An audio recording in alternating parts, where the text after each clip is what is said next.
Conversations going on in studio there to do with devolution. We continued evaluating the same and we'll continue doing so this entire week here at the Devolution Conference 2023 at the Eldoret Sports Club, the venue of where the President, William Ruto, will be opening officially this 8th edition of the Devolution Conference tomorrow. And do stand by for that, as TV47 will be covering that as well. I'm still here with the Deputy Governor, Murang'a County, Stephen Munania. And you've talked about some of the challenges, especially to do with the personal relationships and politics between very key members of very key individuals or offices for devolution to be successful. So, begs the question, what is the future of devolution? Because yes, the theme of this conference is devolution at 10 years, the present and the future, not really going back to the past, the present and the future. If you were asked that question, what is the future of devolution? The future of devolution is based on the nation maturing into politics of development. Because remember that what we call the politics between a governor and a deputy governor, or between a senator and a member of parliament, or any other elected position.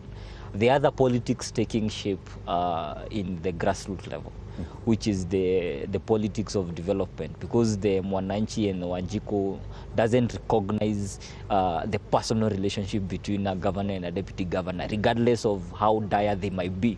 What Mwananchi requires is service delivery, what they require is development.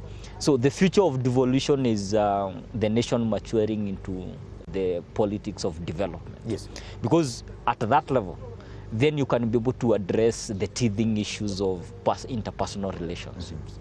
And I want to say this very carefully, because in most of the cases, the political instabilities that have been seen across counties, they haven't come about between governors and their deputies, haven't come about because of development. They have come about because of interpersonal relationship between a governor and their deputies, largely because of the unexplained roles between of the deputy governor in some of those positions. And what I want to say is that the future is in development. But to get there, we also need to be realistic on about how we get there. We need to fill in the gaps between the constitution and the legal parameters about who does what and how they do it. Hence the question, because talking about relationships again, is the same question now talking about development. The members of the county assembly want in on the development. Now they're pushing for a ward development fund for each ward, which is really not what their role should be as prescribed by the Constitution. Where is this conversation heading? Are we at a position where we need to relook at our laws, especially in matters of devolution, to actually allow MCAs to carry out development at the ward level? I think I'm going to take you back to the issue of politics of development, because it's at the heart of what the members of county assembly are asking for. It's about development, because remember, the day that we elected President William Samoei Ruto is the same day that we elected the member of county assembly under the same booth that person elected. If then Mwananchi is asking President William Ruto to provide water in a certain village or in a certain county, then they have first of all begun asking the member of county assembly for the same water. Regardless, they have started asking the member of county assembly for those services at that level. So what members of county assembly are asking is devolving further development. I apologize about this. I do apologize. I'm telling you, the kind of wildlife and everything else that can go wrong on live TV is happening to us today. But we continue this conversation. You were saying. I was talking about development, and it's an issue of devolving the development issues further to the ward level. And I want to say that I fully support members of county assembly in devolving development money towards the ward level. And in most of the counties, they have tried to have a form of a ward development fund. And Murang'a County, and together with my governor, we have a form of a development fund that that we are taking to the ward level. For example, in our county, we have put forward 25% of the entire development budget.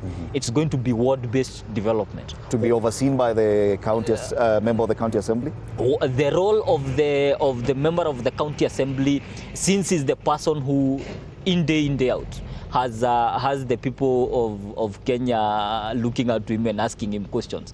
Then he also has the responsibility to lobby for development in his area. So he identifies the projects that are of priority in his community. He conducts public participation in those areas. When his community decides that this is what we are going to do, then to the amount of what we have decided, the 25% of the development budget, then every ward is going to get an equal share. Okay. That way, and I want to give you an example why that is very important.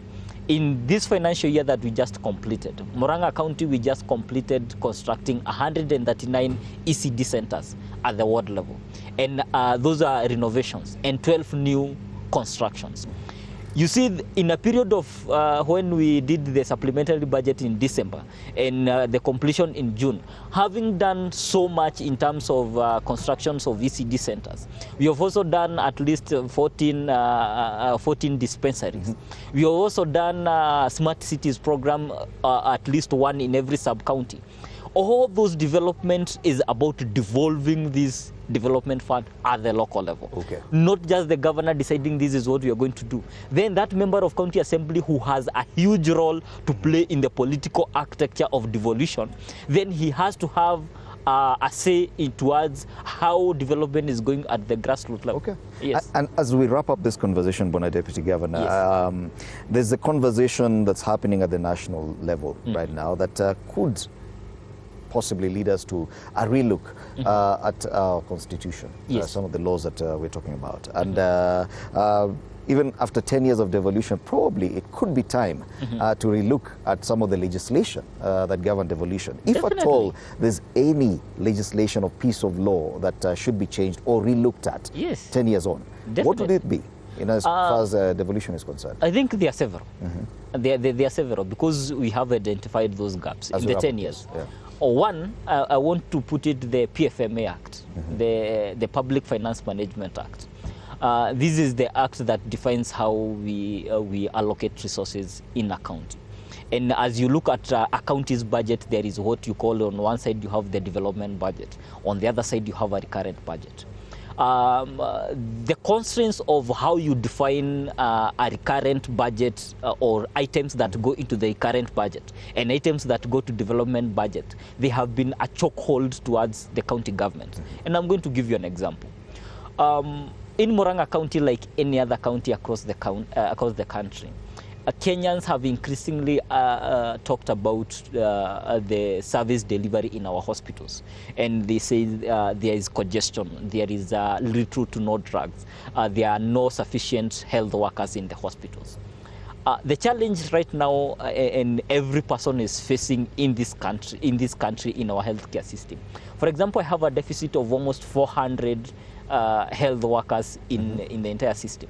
If I want to employ, the control of budget tells me, no, you cannot employ any more people into the county. Why? Because you have surpassed the ceiling of the ceiling of the wage bill. But is that realistic? Remember, health is a service-driven industry. If I have building, I have medicine, and I have no healthcare workers, then there are no services. Yes. Same case with education. I have over 700 ECD centers in Murang'a County. I have a deficit of almost 350 ECD teachers. And you can't employ. But I cannot employ. Why?